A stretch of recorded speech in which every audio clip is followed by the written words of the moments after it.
नमस्कार बच्चों, welcome to my YouTube channel जोगोफिगो। फाइनली आप 9th क्लास में जाने वाले हैं। बड़े खुश होंगे, एक्साइटमेंट फील कर रहे होंगे, अभी से एक्साइटेड होंगे, होना भी चाहिए। फाइनली आप एक सीनियर क्लास में जाओगे। लेकिन अभी जो प्रोसेस चल रही है उसको लेकर के थोड़ा सा आप टेंस्ड होंगे, थोड़ा सा वरीड होंगे कि क्या होगा, क्या करना है हमें 9th क्लास में जाने के लिए या फिर अच्छे मार्क्स लेने के लिए। तो आपका असेसमेंट का पैटर्न इस बार बदला हुआ है। आपको 20 मार्क्स मिलेंगे जो आपने वर्कशीट की है वो कंप्लीट होनी चाहिए, जिसको आपको सबमिट करवाना है 15 मार्च से पहले, 15 मार्च से पहले। दूसरा, आपको 30 मार्क्स मिलेंगे जो विंटर हॉलीडेज में प्रोजेक्ट वर्क मिले थे। आपको प्रोजेक्ट में वर्क में मिला था सिक्किम का प्रोजेक्ट, जिसको प्रिपेयर करना था, जो हमने भी यहाँ पर डिस्कस किया, जिसका लिंक आपको डिस्क्रिप्शन बॉक्स में मिल जाएगा। तो आप इजीली प्रिपेयर कर पाओगे, आपको कुछ भी देखने की जरूरत नहीं, एज इट इज आप उसको बना लोगे। दूसरा, आपको सोशल साइंस में भी काफ़ी सारे स्कूल्स में डिजास्टर मैनेजमेंट का भी एक प्रोजेक्ट मिला था, आपदा प्रबंधन का। तो उसका भी लिंक नीचे डिस्क्रिप्शन में आपको मिल जाएगा, वहां से आप उसको इजीली बना सकते हो। तो ये 2 टास्क होंगे आपके, यानी वर्कशीट 20 मार्क्स, 30 मार्क्स का आपका विंटर हॉलीडे, सर्दियों की छुट्टियों का जो भी होमवर्क था। 50 मार्क्स आपको उनके बेस पे मिलने, यह आपके ऊपर है कि आपने कितना अच्छे से तैयार किया। यानी अगर अच्छे से तैयार किया और कंप्लीट है, तैयार करने से ज़्यादा जरूरी है, अच्छे से नहीं है तो भी कोई बात नहीं, कंप्लीट तो होना चाहिए, कुछ मार्क्स आपको मिलेंगे। तो वो आपको सबमिट करवाना है 15 मार्च से पहले, 15 मार्च से पहले।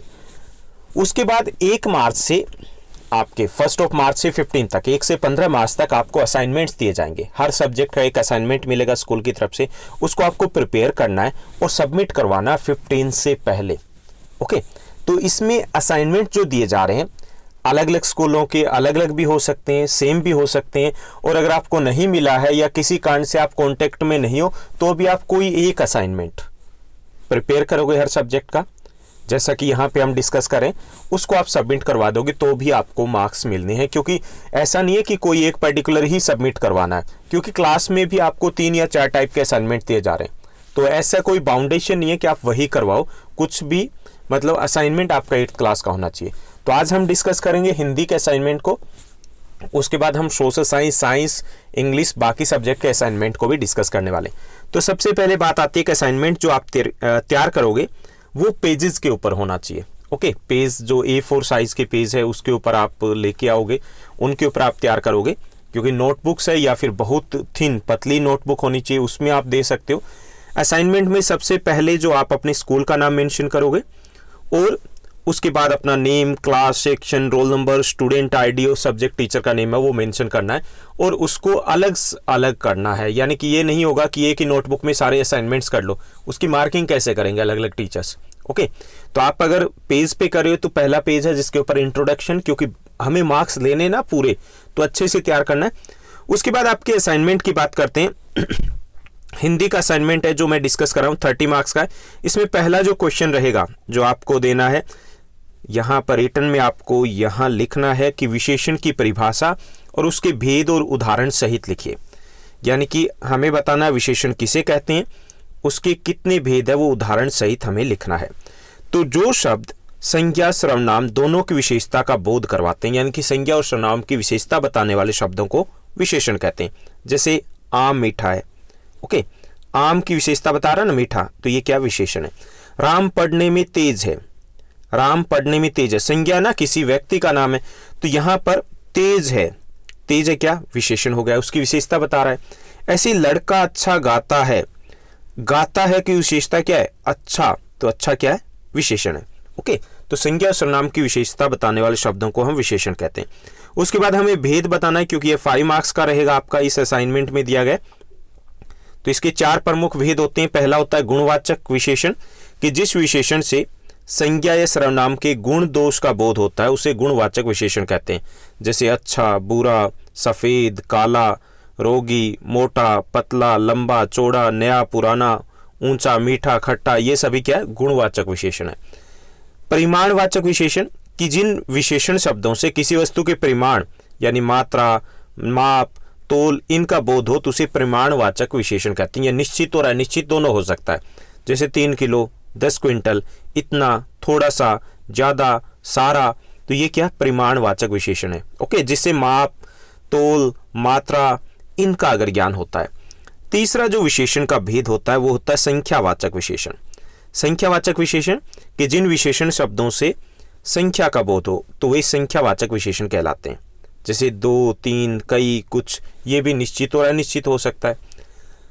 उसके बाद होते हैं सार्वनामिक विशेषण। चौथा जो भेद होता है कि जो सर्वनाम शब्द संज्ञा के पहले आकर विशेषण का काम करते हैं उन्हें सार्वनामिक विशेषण कहते हैं। जैसे यह विद्यालय, वह बालक, वह खिलाड़ी, तो इसमें यह, वह, तो ये क्या है, ये सार्वनामिक विशेषण है।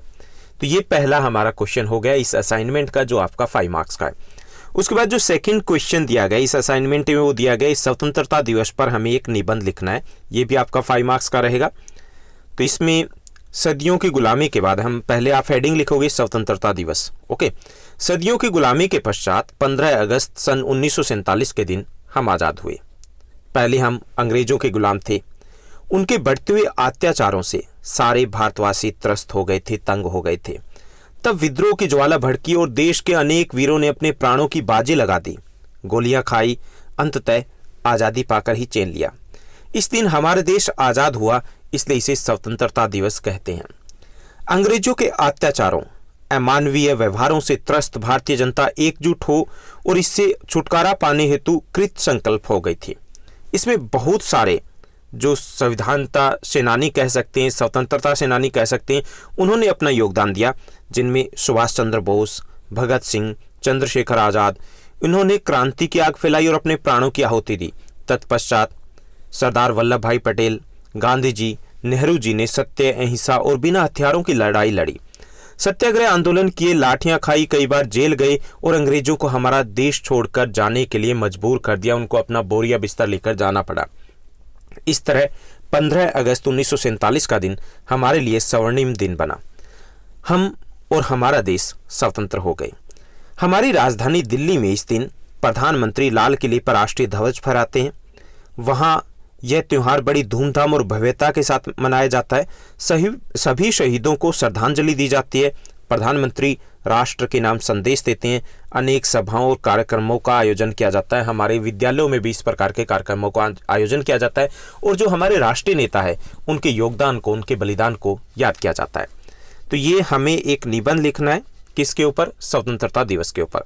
5 मार्क्स का था। तीसरा जो यहाँ पर टास्क है 5 मार्क्स का, वो है जन्म दिवस पर बधाई देते हुए, जन्म दिवस पर बधाई देते हुए अपने मित्र को पत्र लिखना है, ओके। तो यहाँ पर सबसे पहले आप एड्रेस लिखोगे 29 यमुना विहार, उत्तर पूर्व दिल्ली। आप दिनांक लिखोगे 3 मार्च 2021, जो भी आप लिखना चाहो, जिस दिन भी लिख रहे हो।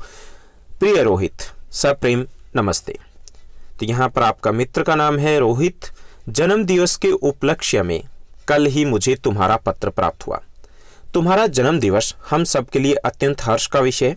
मेरी हार्दिक इच्छा थी कि मैं इस शुभ अवसर पर अवश्य पहुंचूं, परंतु मेरी परीक्षाएं अत्यंत निकट होने के कारण मैं स्वयं को असमर्थ पा रहा हूं। मुझे उम्मीद है मेरी विवशता को ध्यान में रखते हुए मुझे क्षमा करोगे। तुम्हारे जन्म दिवस के शुभ अवसर पर मेरी ओर से हार्दिक बधाई, समस्त मंगल कामनाएं। मेरी ईश्वर से यही प्रार्थना है कि जीवन में वह सब कुछ तुम्हें प्राप्त हो जिसकी तुमने कामना की है। तो ये आप लिखोगे। पहला जो आप बताओगे कि आपको खुशी हुई लेकिन आप आ नहीं पा रहे हो, और जो अंतिम यहाँ पर आप पेरा लिखोगे, उस पैराग्राफ में आप अपनी तरफ से शुभकामनाएं दोगे। पुनः जन्म दिवस की समस्त शुभकामनाओं के साथ तुम्हारा अभिन्न मित्र अमान, ओके। तो ये हमारा हो गया तीसरा टास्क। उसके बाद चौथा टास्क है हिंदी पाठ्य पुस्तक से भगवान के डाकिए कविता है, उसको आपको लिखना है। तो भगवान के डाकिए कविता आपकी पुस्तक में दी गई है, वहां से आप लिख सकते हो भगवान के डाकिए, पक्षी और बादल। ये भगवान के डाकिए हैं जो एक महादेश से दूसरे महादेश को जाते हैं। हम तो समझ नहीं पाते हैं, मगर उनकी लाई चिट्ठियां पेड़, पौधे, पानी, पहाड़ बांझते हैं। बांझना है वो पढ़ना। हम तो केवल यह आंकते हैं, आंकते मतलब अंदाजा लगाते हैं कि एक देश की धरती दूसरे देश को सुगंध भेजती है और वह सौरभ हवा में तैरते हुए, सौरभ मतलब सुगंध, हवा में तैरते हुए पक्षियों के पंखों पर तैरता है और एक देश का भाप दूसरे देश में पानी बनकर गिरता है। ये होते हैं भगवान के डाकिए। तो ये कविता आपको लिखनी है, जो 5 मार्क्स का आपका टास्क दिया गया। उसके बाद 10 मार्क्स का एक प्रोजेक्ट टास्क भी दिया गया, यानी टोटल आपका 30 मार्क्स का ये प्रोजेक्ट असाइनमेंट हो जाएगा। इसमें आपको कोरोना के ऊपर, कोरोना से बचाव के ऊपर एक पोस्टर तैयार करना है। तो आप जैसे कोरोना से बचाव के लिए उपाय अपनाएं, मास्क पहने, 2 गज की दूरी बनाएं, तो यहाँ पर आप छोटे से चित्र बना सकते हो। बार बार हाथ धोएं, 2 गज की दूरी बनाए रखें, बिना मास्क बाहर न जाएं, सार्वजनिक स्थानों पर नहीं थूकें। ओके, तो ऐसा एक पोस्टर बनाया जा सकता है और पोस्टर बना करके आप उसको सबमिट करवाओगे। A4 साइज जो सीट है, A4 साइज समझते हो ना, A4 साइज जो कंप्यूटर से प्रिंट निकलवाते हो, तो उसी सीट के ऊपर आप पोस्टर बनाओगे और उसको उसी असाइनमेंट के साथ आपको सबमिट करवाना है। तो ये था आपका हिंदी का असाइनमेंट। ऐसे ही बाकी सब्जेक्ट के असाइनमेंट भी हम डिस्कस करेंगे। अगर आपको स्कूल से असाइनमेंट मिला है और लगता है कि वो सभी के काम आ सकता है इस टाइप का असाइनमेंट, तो आप सोशल साइंस का, इंग्लिश का या साइंस का असाइनमेंट है वो डिस्कस कर सकते हो, मेरे साथ शेयर कर सकते हो। कमेंट बॉक्स में कमेंट कीजिए या फिर आप हमारे टेलीग्राम के चैनल के ऊपर आइए और वहाँ पर आप शेयर कर पाओगे। आज के लिए बस इतना ही। Thank you, bye bye, have a nice day.